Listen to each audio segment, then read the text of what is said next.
বসাবো, যেখানে আইব্রোকে টাচ করবে তার 1/2 ইঞ্চ নিচে হবে আমার এন্ডিং পয়েন্ট। আই বলে স্ট্রেট কুলি বসাবো, সেটা যে জায়গায় টাচ করবে সেটা হচ্ছে আমার পিক পয়েন্ট। আইব্রো করি, আইব্রো ড্রয়িং করি, যাই করি না কেন এই মেজারমেন্টের বাইরে কিচ্ছু হবে না, কারণ আমাদের ফেসের যে মেজারমেন্ট আলাদা আলাদা জায়গায় আলাদা আলাদা হয় ক্লায়েন্টের ওপরে, তাহলে সেই জন্য তার মতো করেই মাপ করতে হবে, আমি আমার মতো করে মাপ করতে পারবো না। ওর ক্ষেত্রেও স্ট্রেট, আমি ব্ল্যাক কিন্তু নিইনি, ব্ল্যাক আর ব্রাউন মিক্সড করে নিয়েছি, যেহেতু ডে মেকআপের ক্ষেত্রে বা নর্মাল মেকআপের ক্ষেত্রে খুব গোল্ড কালার দেবো না।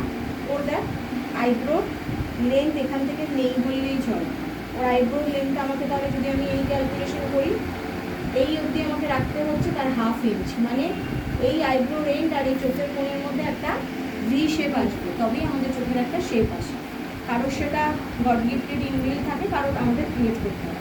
90% লোককে কেন ডার্ক, তখন জিজ্ঞাসা করলাম কেন ডার্ক শেড কেন ক্রিয়েট করতে হয় না, যখনই আমরা কনসিলিং বা কোনো লাইট শেড চোখের ওপর দিই তখন এই শেডটা আর বোঝা যায় না, ওই জন্যই ডার্ক শেড দিয়ে ফিলিং করতে হয়। তাহলে ফার্স্টে কি এই পার্টটা আমরা কোথাও কখনো খুব ডার্ক করবো না,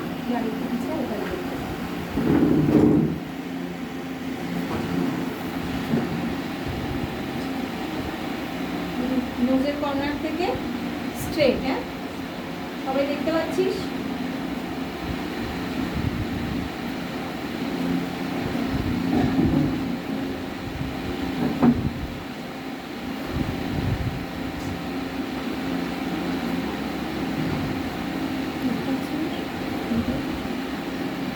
এখান থেকে দেখে না, ভিডিওতে দেখে না।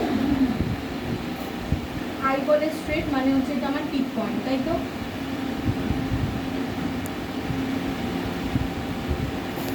পিক পয়েন্ট কাকে বলে?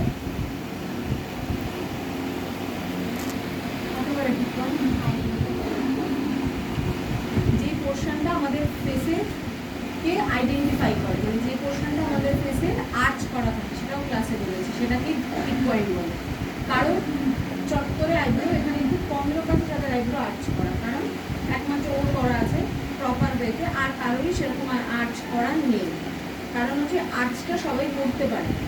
তো ওই আর্চটা করা থাকলে কী হয়, যেহেতু ফেসের মধ্যে আইব্রোটা আমাদের ব্ল্যাক, সেহেতু এই আর্চের পোর্শনটা যখন উঠানো হবে তখন আমাদের ফেসটা একটা শেপ চলে আসে, তো সেই জন্য ওটাকে আইডেন্টিফাই করে ফেসের একটা শেপ দিতে হয়, সেই জন্যই আমাদের আর্টসটা ক্রিয়েট করতে হয়। 90% ক্লায়েন্টের থাকে না, যখন আমরা আইব্রো করবো বা মেকআপ করবো, ড্রয়িং করবো, তখন অবশ্যই আর্টসটা বা টিপ পয়েন্টটা আমাদের ক্রিয়েট করে নিতে হবে।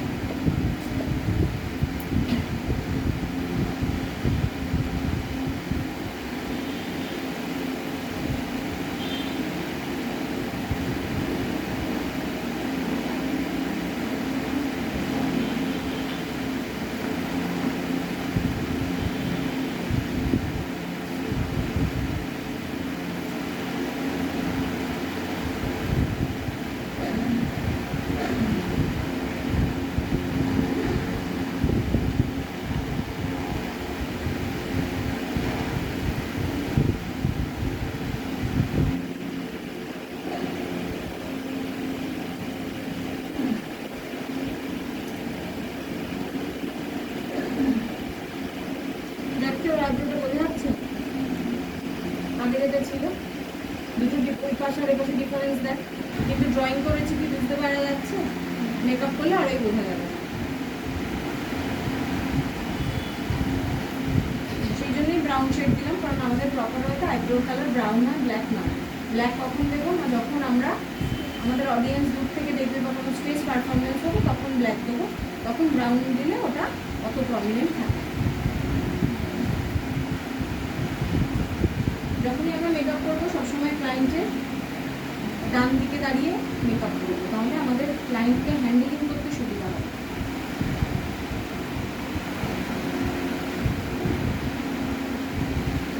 এই অবধি দিক পয়েন্ট ছিল না, এটাকে এই অবধি তুললাম।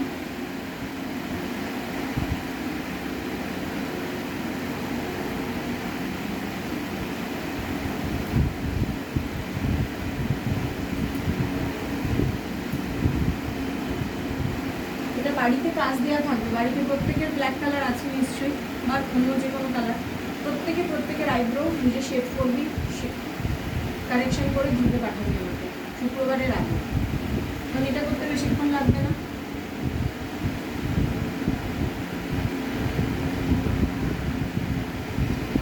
তো বন্ধ করে দিতে হবে। হুম, বন্ধ করে এবার দেখ দূর থেকে আইব্রো বোঝা যাচ্ছে? তারপর বন্ধ করে দিতে হবে।